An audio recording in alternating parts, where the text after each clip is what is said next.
Vous êtes sur RTL. Les auditeurs ont la parole sur RTL. Avec Pascal Praud. Bonjour à tous, il est 13h08, nous sommes le 17 mai, il y a 6 mois a commencé le mouvement des Gilets jaunes, la première manifestation, 6 mois de mobilisation, est-ce que le mouvement a été utile? Visiblement ça vous fait beaucoup réagir. Antoine est là, et Antoine il veut réagir parce que manifestement notre émission l'énerve depuis le début. Bonjour Antoine.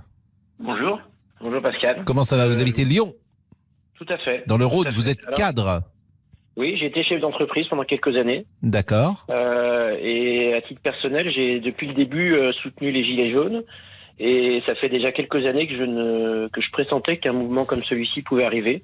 Et ce que je trouve à la fois triste et dommage, c'est que si j'ai une image qui m'est venue l'autre jour, je me suis dit c'est un peu comme toutes les vaches qui vont dans un abattoir. S'il y en a une qui commence à se rebeller, et que toutes les autres disent non mais il faut qu'on y aille, il faut qu'on avance, laisse-nous avancer, elles continuent toutes à aller à l'abattoir. Et là, quand j'entends les magasins perdre du chiffre d'affaires à cause des gilets jaunes, quand j'entends que ce mouvement a créé plus de problèmes qu'il n'en a soulevé, je m'inscris en faux et je suis assez en colère parce que je me dis que finalement on va dans le mur. L'auditeur précédent parlait avec juste titre de l'environnement, mais très franchement le pouvoir d'achat baisse. Les salaires ont plutôt tendance à baisser finalement qu'augmenter. Vous changez aujourd'hui après 10-15 ans dans une entreprise d'emploi, vous n'avez pas forcément le même salaire, il est plutôt revu à la baisse. Donc finalement on est dans un monde qui va à mon sens dans le mur. Et finalement les gens disent ouais mais restons dans notre quotidien, continuons à aller consommer parce que finalement les gilets jaunes ils empêchent peut-être les gens d'aller consommer dans les magasins comme le disait le monsieur précédent, mais les gilets jaunes, ce qu'ils veulent, c'est un monde dans lequel on vive mieux, dans lequel on puisse vivre décemment et dans lequel on conserve notre modèle qu'on construit depuis des années en Europe, notre modèle social, notre modèle de fraternité, de liberté et d'égalité.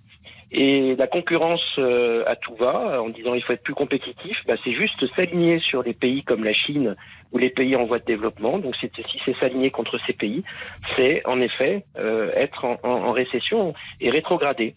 Et pour finir peut-être mon propos, en tout cas pour l'instant, mais je peux en parler un certain temps, peut-être qu'un jour Sonia Mabrouk m'invitera dans son émission, parce que c'est plus mes horaires que ceux du matin les vôtres, parce que je travaille à cette heure-ci. Mais tout ça pour dire que finalement, on va dans le mur.